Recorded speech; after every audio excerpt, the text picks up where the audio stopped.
Welcome to Podnutz Daily for August 15th, 2008, episode number 58. Had an interesting job today. Had a guy brought in a computer. Got a new video card for his computer and a new monitor. He bought them both at Best Buy around the same time. He's got a compact computer about a year and a half old, 2 years old, with Media Center Edition, XP Media Center Edition on it. Here's the problem he was having. The reason he brought it in was his computer was running fine with the new video card. Everything was going smooth. And then all of a sudden, his screen went blank. Now, here's what happened. Like when he reboots his machine, he sees the BIOS screen. He sees the Windows startup screen. But as soon as it tries to bring up his desktop where the screen actually has to change resolutions, it goes out. Now, he wasn't exactly sure when this happened as far as like event-wise, like what event caused it to happen. But we think that there's updated drivers for the video card, and when he updated the drivers for the video card, that's when this problem started happening. So I went in, and I uninstalled all the drivers for his video card, and I went on the website, downloaded the latest drivers, ran them, and it got the same problem. The BIOS screen starts up, the Windows logo screen pops up. As soon as it switches the resolution, it goes black.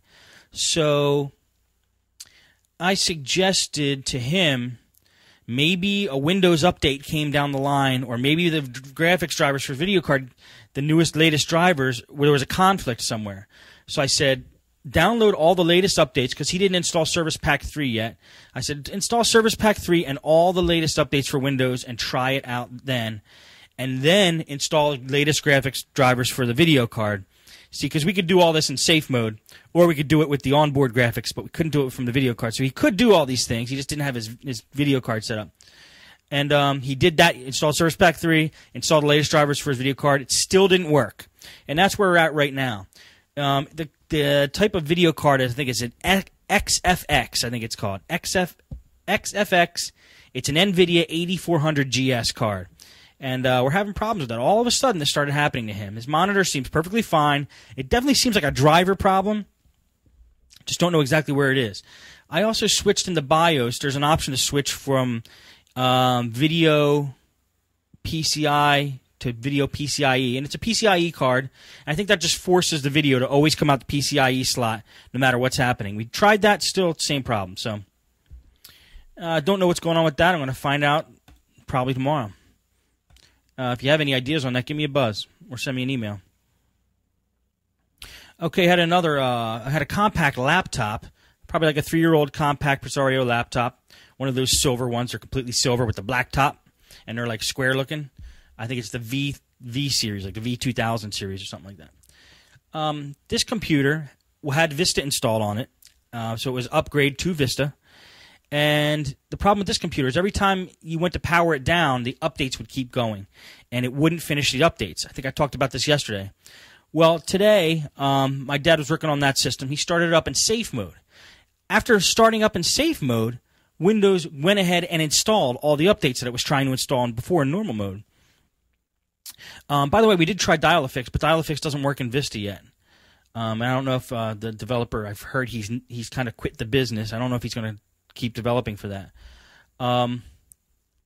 Anyway, we started in safe mode. It finished the updates in safe mode.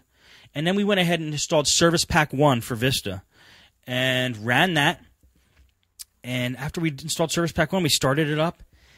This time on boot up, the screen was just black, but you had the cursor on the screen, and that screen wouldn't go away.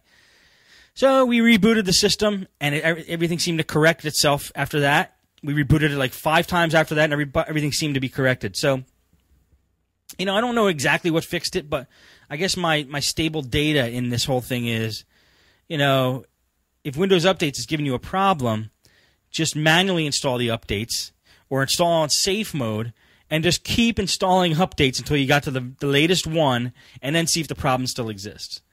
That's what pretty much fixed that. Howard's motherboard for his Optiplex SX280 came in today, and we installed it.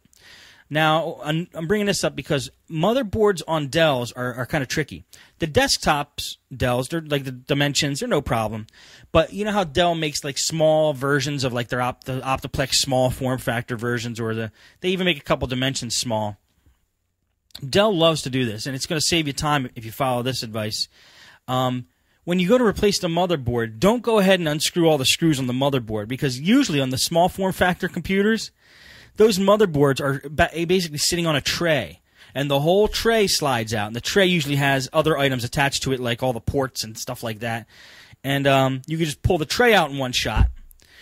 Then once you get the tray out, then you take the motherboard off the tray and put the new motherboard on the tray, and then slide the tray back in.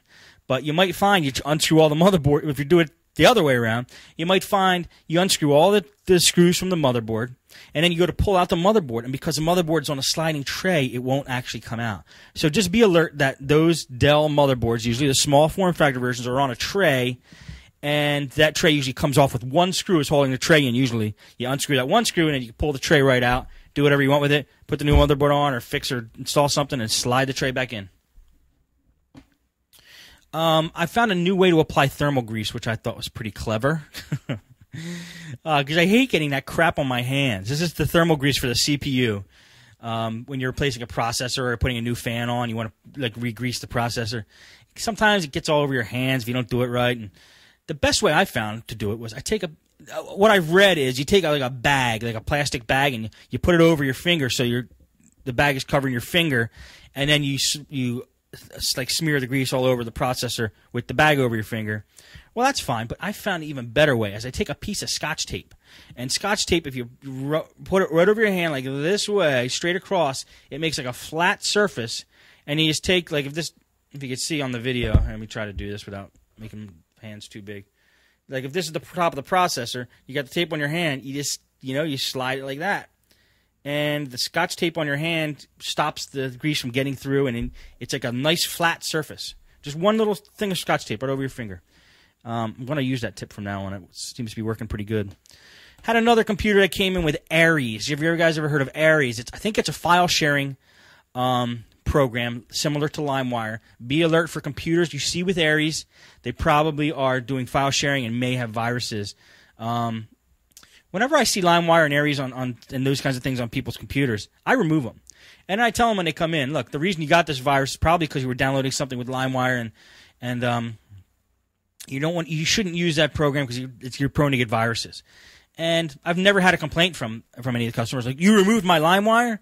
Usually when they bring it in, they want to know why the viruses are being caused. So I go ahead and I just take the liberty of removing LimeWire. If they want to put it back on, they could download it, But I feel like it's my duty, like don't do LimeWire, like my campaign. I don't do LimeWire campaign. And there might be some valid things to do with LimeWire, but